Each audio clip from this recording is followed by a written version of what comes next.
Welcome. Today's deep dive is brought to you by Skip Benton with Coldwell Banker Select Real Estate. If you are looking to buy a home in northern Nevada, then contact Skip. America is apparently swimming in spare bedrooms. Realtor.com just released this analysis, and we're practically in a golden age of guest rooms. More spare bedrooms than ever before. Yeah, it's pretty wild. Who knew?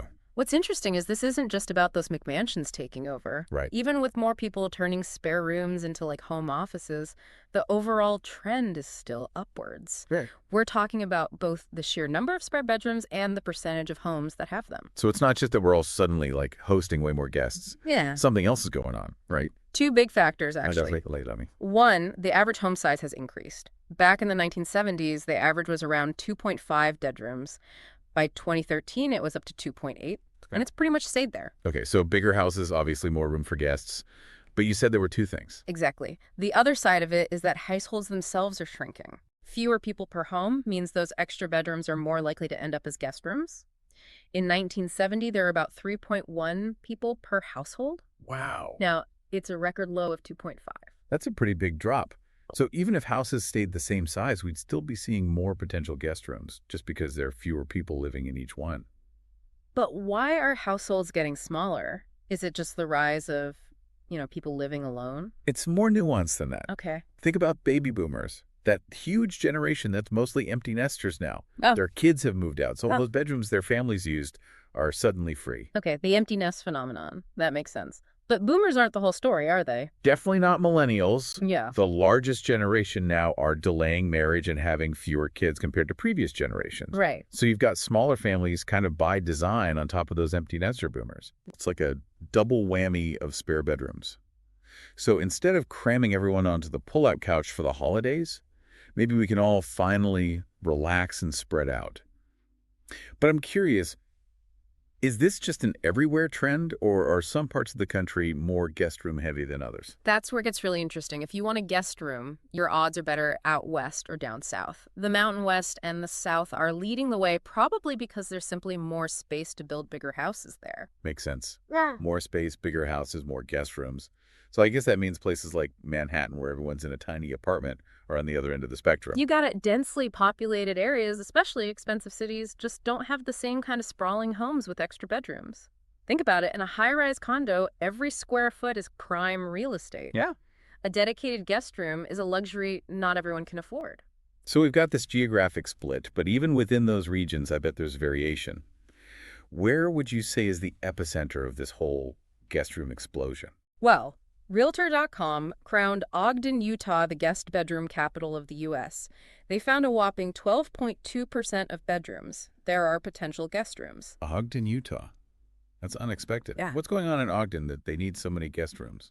It's not necessarily about need in the traditional sense. Ogden has a lot of families, and it's a relatively affordable place to live, which could mean more multi-generational households, like grandma and grandpa moving in, adult kids staying longer, that kind of thing. Plus, Ogden's a pretty outdoorsy place. Maybe they're all set up for visitors coming to hike and ski. So maybe those extra bedrooms aren't just for holiday guests, but a sign of how families are adapting to, well, everything.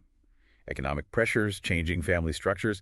It's fascinating to think a spare bedroom could be a window into those bigger trends. It really is, and it makes you wonder how builders are going to respond to this shift. Will we see more homes designed with flexible spaces? Right. That could be guest rooms, home offices, or even rental units as needed. That's a great point. Yeah. It's not like architects are designing in a vacuum. If people are buying homes with guest rooms, that's going to influence what gets built in the future. We could see a whole new approach to home design that reflects these evolving needs. Exactly. Maybe we'll see a resurgence of those in-law suites or even like a rising communal living spaces within single-family homes. The possibilities are intriguing. Intriguing is an understatement. And it's not just about the physical space itself. Think about the potential social implications. Could this lead to a resurgence in multi-generational living? Or maybe more frequent family gatherings because there's actually room for everyone to stay comfortably? It's certainly possible. Having that extra space could remove a barrier for families wanting to spend more time together. We might see a shift away from that nuclear family model and back towards a more interconnected way of living. It makes you wonder if this whole guest room boom is actually a sign of something deeper. A desire for connection and community in a world that can often feel isolating. That's a thought-provoking idea. Perhaps having that physical space for others is a reflection of a growing need for emotional space as well. A place where people feel welcome and supported, whether they're family, friends, or even just passing through. So maybe this isn't just about bedrooms and square footage. Maybe it's about creating homes that are truly havens, not just for ourselves, but for the people we care about. It's a beautiful thought, and it highlights how something as simple as a spare bedroom can hold so much potential for connection and community. Speaking of potential, I'm curious about the other cities that topped Realtor.com's list. Ogden might be the guest room capital, but where else are we seeing this trend play out?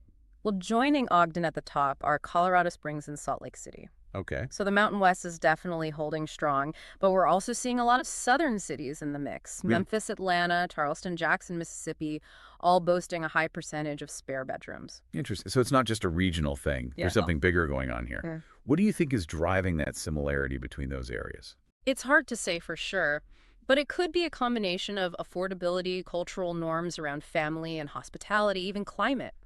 Places where people want to spend time outdoors, maybe they're more likely to have friends and family visit and they need the space to accommodate them. That makes sense. Yeah. It's like a whole confluence of factors coming together to create this perfect storm of spare bedrooms. But I have to wonder what happens when those spare bedrooms aren't occupied by guests. Are people just letting them sit empty? Not necessarily. We're seeing people get creative. Oh, yeah. Some are turning those extra rooms into home offices, gyms, or hobby spaces. Others are renting them out on platforms like Airbnb, turning their spare space into a source of income. Oh, that's smart. It's like built-in flexibility for homeowners. They can adapt the space to their needs, whether that's hosting family pursuing a passion project or even generating some extra cash. Yeah, it's a savvy way to leverage that extra space. And Yeah. it ties back to what we were saying earlier about changing lifestyles and priorities. People are looking for homes that can adapt to their evolving needs, and having that spare bedroom provides a lot of options. I'm starting to think we're underestimating the humble guest room. It's not just a place for Aunt Edna to sleep. It's like a symbol of the changing American family and how we live. I think you're right. It's a reflection of our changing demographics, our economic realities, even our values. Yeah. The fact that we have so many spare bedrooms says a lot about who we are as a society and where we might be headed. It's making me rethink my own living space. Maybe I should dust off that spare room and turn it into something more welcoming. You never know who might need a place to stay or what opportunities might arise from having that extra space. It's definitely something to consider. After all, having a guest room isn't just about providing a bed, it's about extending a hand, creating a space where people feel comfortable and connected. It's about fostering a sense of community, both within our families and beyond. Well said. This whole deep dive has been fascinating. Who would have thought that spare bedrooms could spark such a thought-provoking conversation? It's been a pleasure exploring this with you. It just goes to show that sometimes the most interesting stories are hiding in plain sight. And a big thanks to Skip Benton at Coldwell Banker Select Real Estate for bringing us today's deep dive. If you're thinking about buying a home in Northern Nevada, give Skip a call.